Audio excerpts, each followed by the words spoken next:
Have you ever experienced something so crippling in your life that has made you feel broken? I have. Are you someone who has a giving heart but is struggling to feel good themselves? Are you consistently putting your needs aside to take care of everyone else? If so, you're not alone. Giving starts with giving to yourself so that you are able to give of yourself to other people. Isn't it time you took back control and discovered what makes you tick? Join me in my journey and find out how you can feel better about yourself, live your best life, and share that with others. Thinking of yourself, it doesn't make you selfish. It makes you brave. I'm L.E.A.V.E, and this is the Giving Starts With You podcast. Welcome, everyone, to another episode of the Giving Starts With You podcast. I'm your host, L.E.A.V.E. Okay, I have another wonderful friend I have just met online. I feel like I have spoken to her, a dozen times, but we haven't. We've just met. And our visions and our mission is so aligned, and I love her already. I want to welcome Naketa Ren Thigpen to the show. How are you? I am magical. Thank you, Nelia, for having me and hosting this wonderful space. Thank you for coming and taking the time. I'm so honored. I love meeting people with a message like yours and how important it is. And I'm excited. I'm excited for the people listening because this is something that the show is based around. This is something that is so important. And a lot of people still don't get it. They don't realize it. And so I really want to bring it home to them. So let me just tell you a little bit about Naketa. I want to dive right in today. So Naketa, she is a balance and relationship advisor. Already, I love this. So she is on a mission to build stronger families that leave, L-E.A.V.E., new multi-generational imprints witnessed from the ripples of love, empathy, adventure, victory, and edification they create from their wholeness. She is known as the number one, everybody, and she deserves it. Balance and relationship advisor in the world, activating power couples and potential humans who are ready to recalibrate. Now, I could go on forever and ever, but just to give you a little bit more about her, she's been featured on the Lifestyle Channel, international radio shows, award-winning podcasts, honored by the NAACP as one of the 104 most influential Black women in Philadelphia, recipient of the National Association of Professional Women of Excellence Award. She is a woman who wears many hats without apology or explanation. And I love this. Good for you. All right. Women, power to you, girl. Thank you. So today we're going to talk about why it's important, why self-love is important, why it's important to be selfish, and why we shouldn't think of that as a bad thing, right? Yeah. So how did you get into this space, Naketa? How much time you got now? Yeah. It's so important to find out where you came from because then we understand the journey, right? Yeah, absolutely. So a little context for everyone who's newly introduced to me. My background is as a licensed clinical social worker. I come from the trauma space. So a lot of the 25 plus years of my professional self before I became an entrepreneur was rooted in helping people survive whatever the direness of their situation was, whether it was the grieving of the loss of normalcy that they thought they would have before they maybe had a child with a lot of medical challenges, and that wasn't their expectation when they were hoping for or planning a baby, whether that was bereaving the loss of a family or loved one, or whether they were recovering from a severe sexual assault, whether it was by a stranger or someone that they knew or was potentially even related to. So that was my background and context. I've always been a helper. I didn't understand that I was also a healer because, we get into the physical parts of our of our skill set. Like, okay, I went to school for psychology and sociology, right? Like, you know, you get into that and like, this is what I do. But I wasn't necessarily attuned to the bigger part of my gift that was trying to like show itself through the professional pathways that I was taking at that time. Then about May coming up will be 12 years for my business. So almost 12 years ago, I was really exhausted.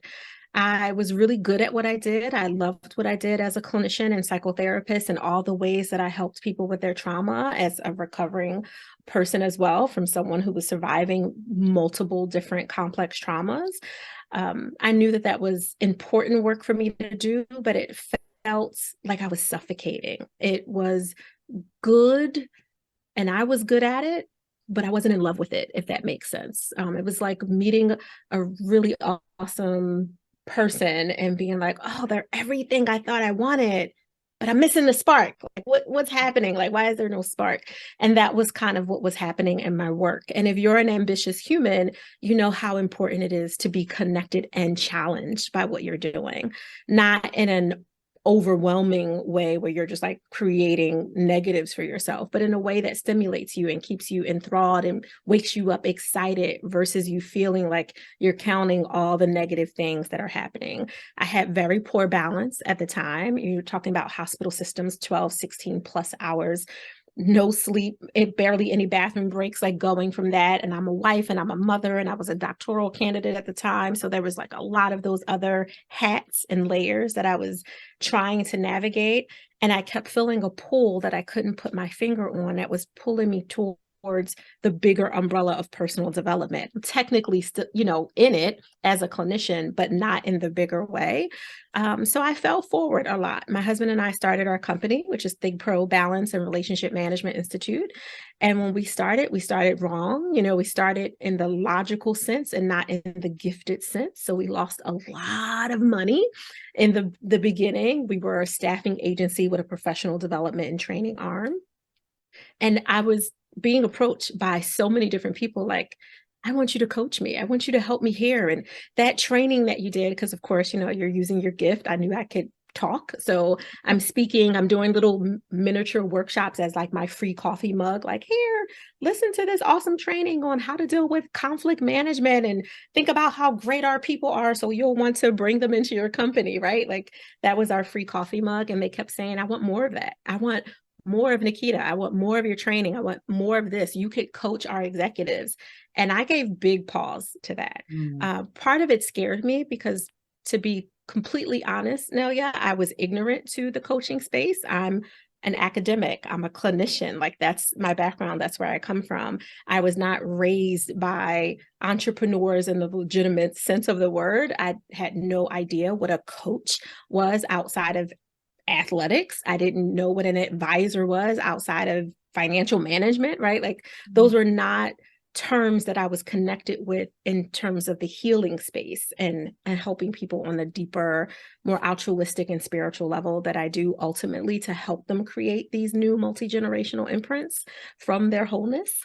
And so I fell forward by doing my own work. I had already been familiar with therapy, but now I had to be coached. I had to invest in advisors and mentors and other spiritual counselors. Like I had to understand not only where I was being pulled, but why I was being pulled really towards myself, but I didn't understand all the dynamics that went into that. So as I served people in the first few years, it was really in the professional development arm. I was doing a lot of lunch and learns, workshops, you know, that kind of thing, very corporate side. And the entrepreneurs that I would serve were really the people I was meeting in those rooms.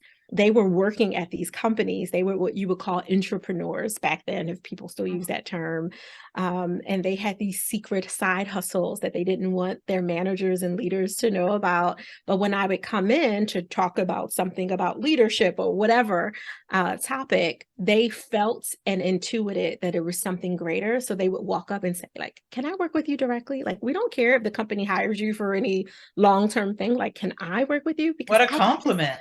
right? And, you know, I got this business, as they're whispering, that I need help with. And I had failed enough to keep them from making some of those mistakes, right? Like, I'm like, oh, honey, let me tell you what not to do. Like that was a huge part of what the first few years of being introduced and indoctrinated into the breakthrough success coaching world and all that was. And what I understood most, Nelia, was that my gift wasn't to deny the clinical side of me and to pretend like I didn't have it. It was to look at what were the benefits of these tenets of coaching and strategy and the business acumen and all the things that I was also being indoctrinated to, and how can I synergize them, because I'm a synergist. Like it was something that was natural for me. So how can I take the best parts of that and really make my own map for people to create joy? And that meant being intentionally selfish for myself, to slow down, not get caught in the mainstream, as I'm sure you're familiar. Every guru was telling us that we have to do it this way, right? Like, you know, you got to have this tripwire, this part of the funnel, like all the things that, yes, worked at some point in the 2000s, but for people, depending on who your people are, when they're looking for realness, when they're looking for honesty and transparency, all those tricks don't align with them. They want real human sacredness, conversation, a place to be heard and to receive whatever they came for. And I was able to give them that. Yay. I love this so much. It just, okay. So I agree. Sometimes, like, what is a coach? People think, oh, it's so foo-foo, and who is this person trying to talk to us about this? Right. But there is skill behind that. And I love that you found both, and you married them together, because Yeah. it's so great, right? Like, what a compliment for people to come and say that to you. I think it's fantastic. And you called us healers. Yes. And how easy is it for healers and empaths to want to save everybody and, work those long shifts and then try this and then be a mom and do all of these things? Mm-hmm. Burnout is a real thing, and Mm-hmm. it's looked at as so negative, and why aren't you strong enough, and all of these things. So in order to kind of not get labeled as those things, we hide it and keep going, and it just gets worse, right? It does, which is kind of hilarious and hypocritical at the same time, right? Like the world pats us on the back when we're doing 55 things in 2 hours. And then as soon as you slip, one of them just, I don't know, falls a little bit out of your hand or falls to the ground. They're like, oh no, Naketa lost it. She needs to stop, right? Like then you're pegged and labeled and become the Yes. gossip of the family conversation for that turkey dinner, right? Like, or Right. whatever's coming up. And then, of course, on the other side of that, they'll say, oh, you should slow down when you are sitting in the hospital with a freaking IV in your arm. Mm. Meanwhile, just yesterday, you were asking me to do two more things for you. And it had So to be true. done because you were the exception, because you're family, or you're someone that's known me for 20 years, or we went to college together. So you think you're entitled to have access to me. Right. I love And the way that you put that. listen, you know it now. You're like, people will come up out of the woodworks, will call you after 5, 10, 15, 20 years, like a little nervous, like, hey girl, hey guy, like what's going on? How you doing? And as soon as you give them a little bit of like, oh wow, like it's good to hear from you, they think it's right back. And I'm like, no, sorry, there was a lot of growth that happened in those 5, 10, 15, 20 years. There were a lot of other people who actually were here for me that I was able to also be here for. You don't get to jump the line just because you could say you knew me Yes. in the 90s. That doesn't work.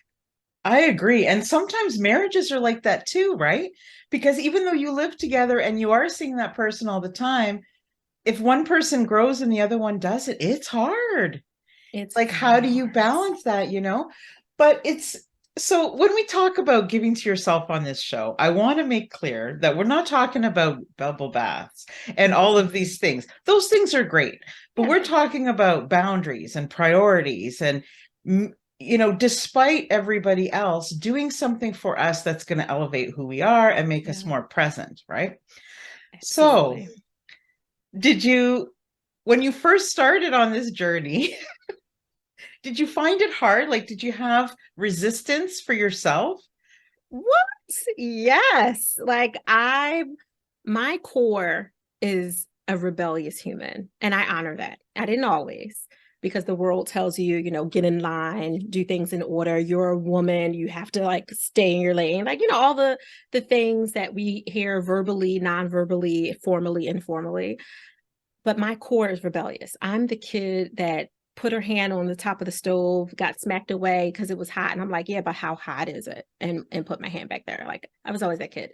And as soon as I embraced that rebellion, as long as it's not reckless, because there is a fine line, is actually part of my superpower. It's not the superpower, but it's part of what makes me different. It's because I don't want to just color outside of a line or outside of the box. I need to break boxes. And as soon as I gave myself permission to tap in to that little girl that was denied so many times for, walking a different pathway, the greatness could come in. Like, that's the best way to say that. So, but the resistance was there when I wasn't accepting, when I was still trying to conform, when I felt like the only way to be accepted or to be appreciated or to be, not smacked on the hand, not literally, but to have that was if I just stayed the course. And for me, honestly, that was never the way. It might feel good in the moment to not be the person that's being proverbially smacked on the hand, but I would always feel like I was suffocating. It was like taking me right back to my first career as a clinician. Love it. I will listen. I will fuss at and fight anyone who tries to deny that people who work in the trauma space are not angels walking. Okay. Like, Yeah. legit angels walking. Love them. The work is necessary and they are needed. But not everyone is walking in their purpose when they're doing that walk. They're walking towards it. They're stretching themselves out. I believe that when you chisel away with a passion, one passion at a time, it gets you closer to the purpose that's already in there, that was kind of covered and bound in that calcified chaos and confusion and maybe trauma and drama and all those things. But for me, it was part of the chiseling. It wasn't the destination, but the resistance wasn't, oh, what's wrong with you? You should just be happy here. Like, this is your career. This is what you should do. And then it's family and friends who love you, who have the best intention, saying, girl, what's wrong with you? You better not give up that good government job, right? Like, Yes. you're feeling that, especially if part of your path is to trek into entrepreneurship. You will have people make you think that you're crazy, but the best thing for you to do is hold up the mirror and say, yes, I am. I'm crazy enough to believe in me, to believe that what I'm doing, although good, is not the godly path for me. I love this conversation so much. I'm hearing you speak about your story and I'm feeling parts of my story. Yeah. What a difference from when we're not like fully present with who we are and what we are and what we stand for. Yeah. And it's remarkable when we can uncover that piece by piece. I love your story because you're true. They are angels walking, and we need that. It's not to say and to diminish any type of work at all, especially someone in that position. Thank goodness for them. But it is hard to go against people who are, in your corner and love you and maybe saying all the right things. And it's tough. It's tough. So I respect that you had that insight. It is hard. Yeah. It's very hard. When you were saying about being rebellious, just the other day, I was talking about when I was a teenager and people, even now you hear a lot, you hear about, well, if you don't have anything nice to say, don't say anything. You know how much I hate that? Because it's like I feel censored. Like, I don't assume that if I don't agree, I'm going to say it in a nasty way. I can still have a voice and still be authentic and be real and be me without being censored and not be mean. Like, I do have kind of a filter, like, trust me, right? Yeah. So when you say that, it's like, girl, I know what you're talking about. I love your example, Nelia. And actually, of course, you pick your timing when you respond to people. But my husband actually just asked me the other day, I don't know where it was coming from. He's a podcast head like we are, so he listens to a lot of podcasts. And it probably was stimulated from one of those conversations. But he asked me something like, I want to phrase it right. It was something like, what's something that people say about you often that tells you that they really don't know you? And my first comment back was when people call me nice. I'm not a nice person. I'm really not. And I do a lot of sharing of the difference between nice versus kind. Like I feel like nice is superficial and it's not authentic and it's not transparent. So when someone says something like, Naketa, be nice, like don't say anything that's not nice, I would say, oh, don't worry, I'm not going to be nice at all. That would be my comment back because I'm kind. And kindness is you moving in love. It's love in action with everything. So if I give you constructive feedback that, yes, might be difficult to hear, but I feel that it will help you, it will elevate you, it will encourage you and support you, even if it's not in this moment when, there's lots of other stuff going on. But if I truly intuit that being kind to you with constructive feedback, because to your point, it's always going to be filtered. I'm not a nasty person. Nothing will ever come out vicious or malicious in any way. But I don't need to explain that to the person that's saying, like, don't say anything. My comment back forever would always be, oh, I won't. Don't worry, because I'm going to be kind. For you. There's not a nice bone in my body. Like, if you really know me, you'll know, like, Naketa's not nice. Nice is very, to me, it's what you do when you're walking down the street and you see strangers and you're like, hello, because you're scared that if you don't let them know that you gave them eye contact, that they might, mistake you as someone naive that they could get over. So you're just like, I'm being nice. I'm being nice right now. So that fool will see that I see him. Right. Like, just so you know, but I don't really want to speak to you. I don't really like your energy was telling me like, stay away. But I needed to be nice in that moment because that superficialness was exactly what was called for. But the kind Naketa is going to show up very different. The kind Naketa is going to stop and talk to that stranger. Hey, how are you? What's happening? I'm an intercessor. Can I pray for you? Like whatever I'm feeling, the kindness is my most authentic and highest level self, which I strive. I'm not perfect, but I strive to always be kind, not nice, for that very reason that you said. I appreciate that about you so much. Like the fact that, that's who you are to the core. Because to me, nice is like being polite. It's like, it doesn't really come always from a good place. It's like a mandatory thing, something you have to do. Whereas you're being sort of like a best friend who you might not say everything that person wants to hear, but at the end, it's all for benefit, right? Yeah. Without judgment. I love that so much. That's a great way to live out your life. Thank you. I do think it's that we've heard it, especially as women, if there's a lot of women listening to the show, that nice, nasty, mean girlness that we haven't.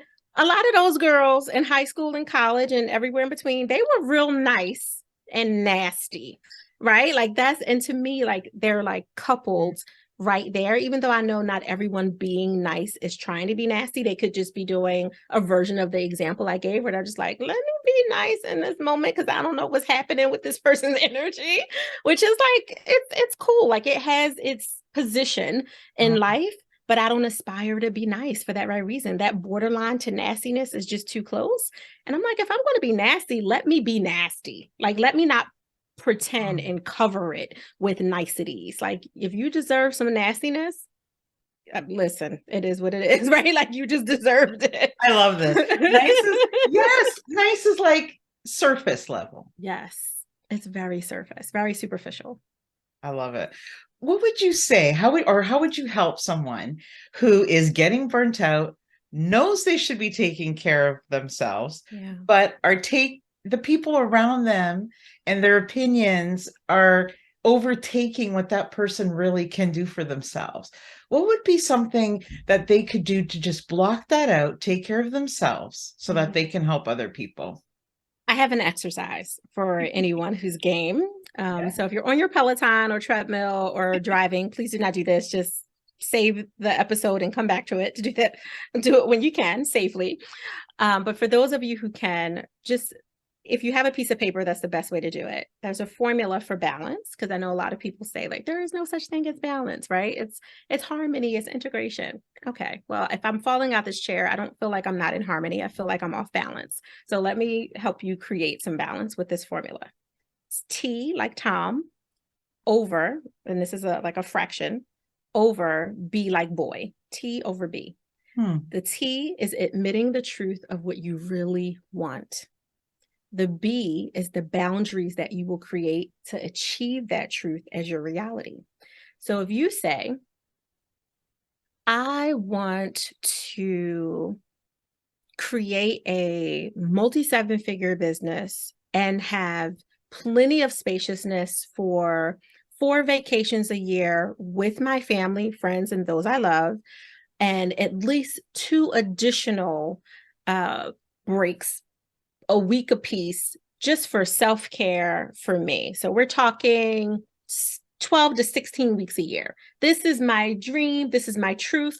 This is what I aspire to do, because the work that I do will be impactful and imprinting and all the things.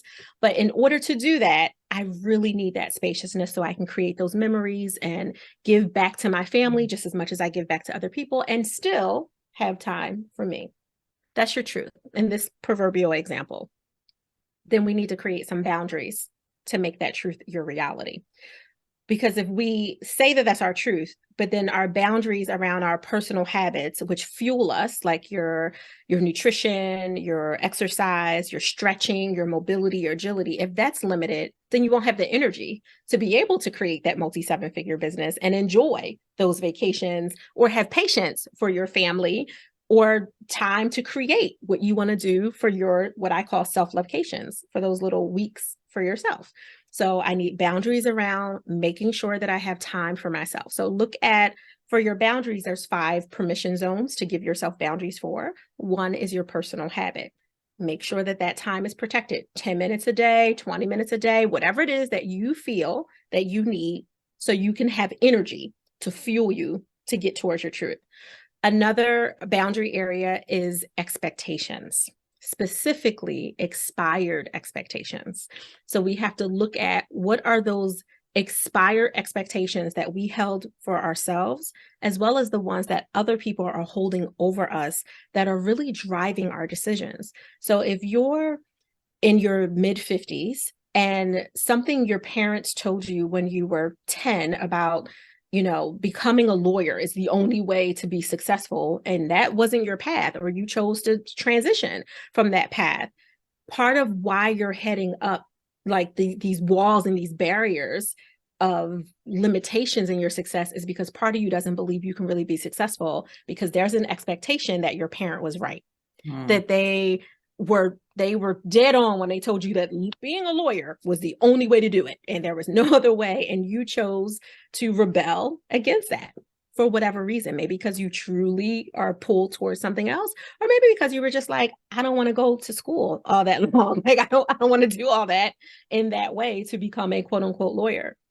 So looking at those expired expectations of other people, and I'm picking on parents and something as cautious as like a career, but it could be showing up in other ways. If they told you you are a woman and you have to get married and you shouldn't be as smart as your husband, or you have to learn to be quiet and let him always feel like the man, like those are also expired expectations that are driving you in how you communicate, how you create intimacy, how you are standing up for yourself and being bold, not just in the bedroom, but in the boardroom of your life. Like those expectations don't stop at one section of your life. But then you also have private expectations that are expired. I'm just going to tell on myself. When I was little, I said that I was going to be a pediatrician, and also, because I was ambitious, have a psychology office on the side of my house. Like that was, I was going to be basically a doctor that way, and that was what I was going to do. Now, of course, I took a different path of helping people. I still help people in both ways because I'm a homeopath as well. So I help people in the physical, mental, spiritual, like all of it, but it wasn't as a pediatrician and it wasn't as a psychologist. But there was a part of me in the early part of my career that was doubting not only my success and my accomplishments, but how good I was at it because I didn't stay. I was a pre-med student in early years, and because I didn't stay that way and I chose to do something different. So those expectations were expired. For some women listening to this and those few brave men who are also checking it out, You may have had other private expectations, like by 25, I'm going to have these things done. By 30, it'll be this. And by 50, it'll be, and maybe life took you in a different course, but there's a part of you that's still holding yourself as not enough, Mm. not worthy, not good, because those expectations, that checklist is still hanging over your head like a carrot that's rotted that you don't even want, but you didn't think that maybe I can cut that at the root and get rid of it because it actually no longer applies to the truth of what I really want versus what I said or someone said to me or over me at another time. And there's three other boundary zones, but I would I think love those are the first two to really look at. That's amazing. Thank you. You said that there were three others. Mm-hmm. So we did expired expectations, personal habits. There's also your perspective. So having a permission zone around that boundary of perspective, which really just means not closing yourself off to new learnings, like being open to learning other things. I was raised a Jehovah Witness and transitioned to being a Christian technically in my early years and then backed away from everything until I was an adult. But my father's Muslim and my mother was Catholic. So there was like a lot of intermingling of things that was very confusing and disruptive in so many different ways. But what it did do is it gave me perspective of other ways of understanding your center, of connecting to your spirit, of appreciating things. And as I got older, I realized there was so much more benefit for me and my increase of compassion than it was for maybe some of my colleagues who might have only been exposed to one specific, in this example, religion, and they had no other context where I could be much more empathetic and open to different understanding because I was willing to learn and to listen once I got past the confusion of it not being exactly in alignment with how I was originally raised or what my core system of belief was handed down by my guardians, which were grandparents at the time. So having perspective is really important, which means making sure you have time to learn from other people, be at the feet of people smarter than you. I never want to be in the room where I'm the smartest person. Like I know a lot of people say that, but I mean it. I'm constantly up leveling my investment. Like what other incubator? This one was great. You're awesome. Let's stay connected. What other room can I go in? Because now I feel like we're all on the same level. I don't want to be on the same level. I always want to be learning. I know that there are so many much more phenomenal, brilliant people out there than me and my brilliance. And I'm open to receiving what's for me. That doesn't mean everything they say that I'm like eating it up like, it's the next best thing to grilled cheese if people like cheese. But it does mean that I'm willing to learn that there are other things like grilled cheese out there, even if I love I it. was raised vegan. You know what I mean? Yeah, no, I love that because if you are the smartest person in the room, you don't learn, you don't grow, and you're in the wrong place. Like you're in Yes, the wrong business. That's not why we're here. That's not why absolutely. you're here. Absolutely. And I love that so much. Yeah. So how is your life different now than it was before you gave to yourself, before you Mm. started to be selfish in the most fabulous, definition of the word? It's completely different, 180 degrees different. I will say once I was vulnerable enough to admit what I needed, which was to be intentionally selfish. I'm a giver. That is a natural part of my DNA. And as a giver, you can easily give until you go emotionally broke, which I've done more times than we can count because you're trying to help in such severe ways. And I'm not even talking on the professional. Like we can add to that too, because again, it doesn't stop at one section of your life. But even personally, you see people and you just want to love on them and you want to hold them and you don't know at the time, if you're earlier on in your journey, but you want to heal them. You don't necessarily know that that's what you're trying to do. You're just like, let me help you. I want to show you how to be a friend. Like you don't have to be so angry. Like you have so much potential because you can see so much for them. But if they don't want it for themselves, if they're not ready for it in that moment and you're holding on to them, it creates this toxic energy that you then absorb. And now you can't figure out why you're depressed, why you're sad, why you're angry, why you're having outbursts, while your mood is swinging faster than a pendulum, right? Like you don't understand where it's coming from. And all of those things were happening to me because I kept trying to hold on previous bishop of mine used to say, you keep trying, not to me, but to like to all of us, you keep trying to make 5-minute people, like people who were meant for 5-minute conversations, hour-long histories. Like you keep doing that, and then you wonder why you're exhausted, because it was supposed to end 5 minutes. That was only supposed to be a 1-year relationship, a 3-month relationship, a just for the transaction of whatever that experience was relationship, but you wanted to make them your 20-year long sister, right? Like, yeah, they become, you said it, you hit the nail on the head. You wanted to make them a project. And even though you didn't consciously intend to do that, you really just wanted to love on the person. But it creates so much toxicity in you, which is that other boundary zone, actually, of energy management capacity. And the last one is faith, like making sure you have time for whatever your faith is that's pulling you forth. And your energy management is looking at the holes of where your leaks are. Where are your leaks? So I had to look at my leaks, and that's how I got to be more intentionally selfish. My first time ever in my memory of being selfish, I was 15. And my mother, who's still an active drug addict, who had tried to push my baby brother out of windows, who had tried to sell me for sex and drugs and all kinds of different things, she had pushed me to the limit by basically inviting men to stay at our home. And I had just went back home with her. She abandoned me when I was 9. I moved back in when I was 12 because she had my baby brother and I didn't want him to be left alone. I'm the oldest of 5. And with my youngest baby brother, I was like, nope, I don't want him to go in the system. I want him to be okay. I'm 15 years old. The world is on my shoulders. I think I can do it all. I'm walking from South Philly to Chestnut Hill. If you have any idea how far that is, it's very, very far to go to school because my mother's stealing my SEPTA bus tokens and selling them to change them over for drugs and different things and alcohol, whatever she get her hands on for a fix. And I was done. I was exhausted. I was beyond exhausted. I literally was having dreams of I'm going to be underneath a jail because I'm going to kill one of these people that comes in this house that tries to come in my room again. Like this, it's over the top. Like I can't take it anymore.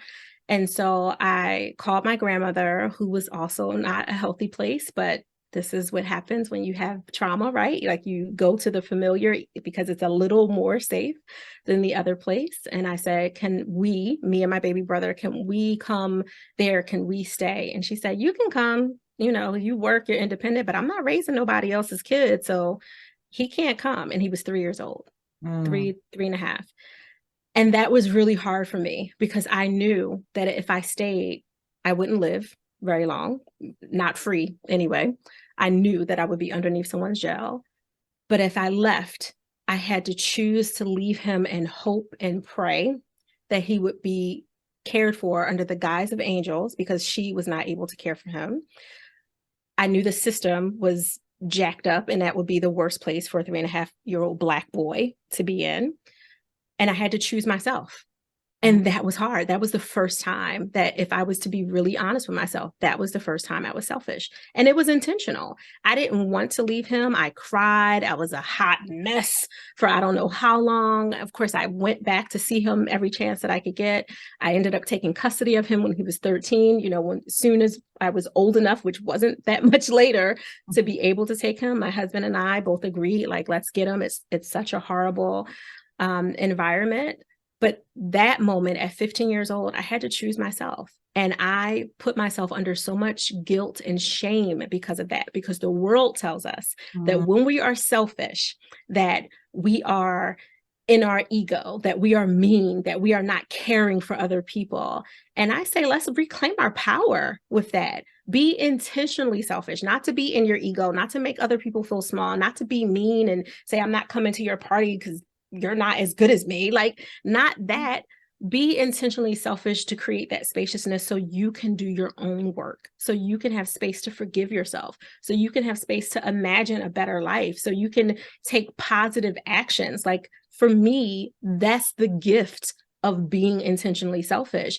If your self-care isn't selfish, you're not doing it right. If your self-care is always about, well, I have to be with my girlfriends, I have to take my kids, nothing wrong with doing that every once in a while. I'm not saying it is, but it shouldn't be the justified reason to give yourself space is if you include other people or Mm. if you do it for someone else. You need that time for yourself so you can look at, where are my leaks? Who are the people that are trying to climb into my room? Access, to get access to you, not necessarily physically to sexually assault you, but to drain you of your energy, to take your ideas and call it friendship. Oh, girl, I just wanted to check in on you. And they know daggone well you do this for a living. Why didn't you come through a consult and pay me the same way you would have paid someone else? Like, come on. Like, there's a Yeah. lot of things that people are doing to get access to you and calling it nice and Yeah, like, covering. come over and cut my hair. Well, come to the salon, Like, Exactly. yeah. Exactly. Sometimes you have to choose you. You have to choose to survive. You have to choose Period. to love yourself, no matter Period. how many people hate you for it. Yeah. No matter how many people look at you like trash, Yeah. honestly.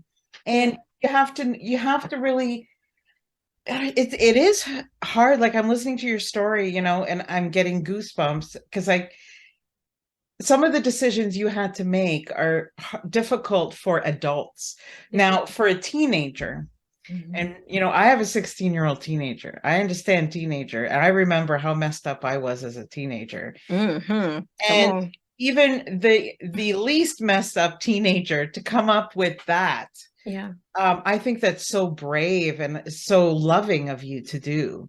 Thank you. But I can see the other side. I can Mhm. see how people maybe have turned their back and say, well, you must not have loved your brother, Mhm. or you must not Mhm. have. To go through that must have been very, very difficult for you. But what a path it started. It did. And it was a gift that I couldn't appreciate, in full transparency, in the time, in the moment. It was heavy. It made me create an addiction of my own, which was Mhm. stress. I didn't falter to drugs and alcohol and promiscuity and some of the other things that would have been a natural place for me to end up, quite Absolutely. frankly. But mine's was stress. So mine's became the very thing that we started this conversation talking about. It was that adrenaline rush that puts you on the edge of burnout, because it was Naketa got 5 jobs from the age of 12, and it was justified. I gotta cover these bills because my mama can't. Okay, I'm living over here. I got to take care of this because my grandmother has a severe mental health illness and is not safe either. But at least no one's coming in my room at night. So now I'm working till 3 o'clock in the morning at 15 and Mm. getting up and going to track and going to school and then going back to another job and then weekends going to see my brother. Like, it justified my addiction to stress because it was covered in that validation of ambition, right? Like, I'm doing things. I got places to go. I'm triple major in school. I'm pre-med. Right. Like, you get, and people are patting you on the back, like, go, you get it, girl. Meanwhile, I'm team no sleep, and I can't remember some really important facts in my life because I'm so exhausted, And but I'm sad. hiding. And Yeah, sad. I'm sad, but I'm hiding.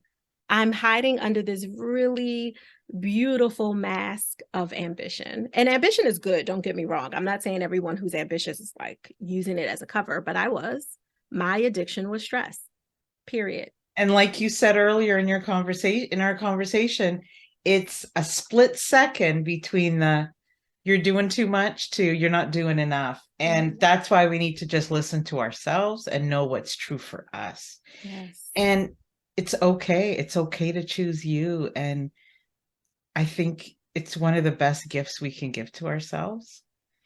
I love what you're doing. I love that you're spreading this message amongst other things. I mean, you're doing it Thank all, you. but I really appreciate that and I really respect your journey and how you got here. Thank It's you. amazing. For me, I know it's cliche for a lot of people when they're like, I want a revolution. I want to, like people, and, I get it. But for me, helping people be intentionally selfish can Mhm. save them because it frees them. It frees them from those expired expectations from themselves and other people. It frees them from those generational curses that said you have to do this way or else, Mhm. or you're never going to be. Like, it frees you from that because you get to gift yourself the space to be in gratitude, but not hide behind it. And I do feel like there is a difference because we, especially as the humans with more estrogen, we have a tendency of hiding behind, like, I should just, that word, I Yes. should just be okay because so many other people don't have what I have. And I should not ask for more because, I mean, how dare I? When I believe, as a person of faith, you were created by the most primal energy there is. Why would you be limited to just? Mm, Why can't you do so much more? And like, I literally live in the and, this space of and, mm, because without it, I would be playing small and fitting into another box, suffocating myself. It wouldn't be about the other person or the partnerships or the obligations. It would be me choosing to do that because it makes other people feel better that I'm not being selfish. And I'm like, screw you. Selfish saved me. And I yep. know selfishness can save a lot more people in context, being intentional, removing the, the egotisticalness of it and all of it, but really using it to reclaim your power. It can be a salve, a remedy. And I that's love my that. gift. Yeah. Selfishness saved me too. Yeah. I spent 12 years suppressing all of my feelings, um, afraid to say the wrong thing, to do the wrong thing, to grieve the wrong way. Mm, And yeah, all it does is bring you pain. And, living someone else's path is just that, it's living someone else's path, right? yes. And I think life is too precious. Like you were talking about, some revolution and all these things. And people also say all the time, it's very cliche, life is too short. Mm, But when you're standing or sitting in front of someone you love yeah. who is taking their last breath, you realize the true meaning of those words. Yes. And that's what happened in my story. And you will never look at that again the same way. And Yeah. how precious every single day is that you speak your own truth. And those people who are saying those things about us or labeling us, they might not be there Mhm. tomorrow, and that's okay. That's Maybe they just okay. don't fit in that space. And that's not just being nice, that's being real. Yes. And that's so important, I think, that we all do that. And a lot of my audience are givers and healers like we are, and may find that they don't have anything left to give when they're exhausted and they're burnt out. So, you know, I do think it's such an important message to be selfish and to think Yes. of ourselves first, and then we can help everyone we love, Yes. you know? Yes. Instead of giving from resentment, because that's Yeah. what you're left with when you're exhausted. I know I'm being personal, but I know that's what it was for me. I started to resent the very people that I was doing all the things for because Yeah. I didn't have anything left. And it wasn't about them. It wasn't their fault. It was mine because I was allowing it. Yeah. Wow.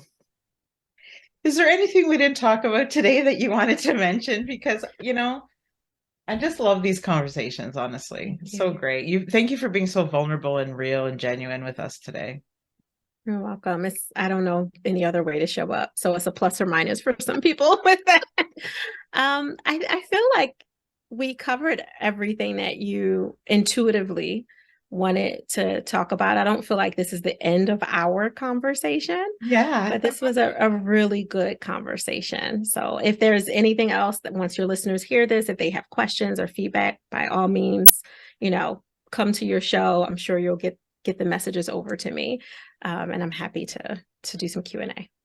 I would love that. I would love for you actually to come back and talk about balance and relationships another time, because I know that Absolutely. you do a lot of work with that. So I would Yeah. love that. But tell us Thank where we you. can find you, where we can reach out to you, your website and all the things. Yeah. So I would say the best place to get intimate with me right now is listening to the Balance Boldly podcast. So for all of you who are podcast heads that are listening to it, come on over. That's all the conversations on creating work, life, and love. Thigpro.com, Thigpro is our base corporate website, the parent company. Those are probably the main things. Like you can get to all the other rooms of our estate, if you will, by going to thigpro.com. Thank you so much, Naketa. Honestly, I really, really enjoyed speaking with you today. And I can just see the audience's face, like the people who are listening, if they feel at all like what I felt during this conversation, they're feeling empowered and inspired to stand up for themselves a little bit more. These aren't just words. Like I get emotional sometimes because I know I've been there, you've been there, and you know how crappy it feels. You know how, I don't know, to live below what you're supposed to be. It's very stifling. And you Yeah. use the words suffocating. And it's so real. And I see Yeah. so many people being unhappy, not because they don't have everything they need, but because they're not showing who they really are for fear of what people are going to say. So I think this message it's really important. So thank you again for coming here today. Well, thank you for having me and creating such a palpable, sacred space for me to feel comfortable to share. Thank you. Thank you for tuning in to this week's episode. If you enjoyed what you heard, please subscribe or leave a review. See you next week on the Giving Starts With You podcast.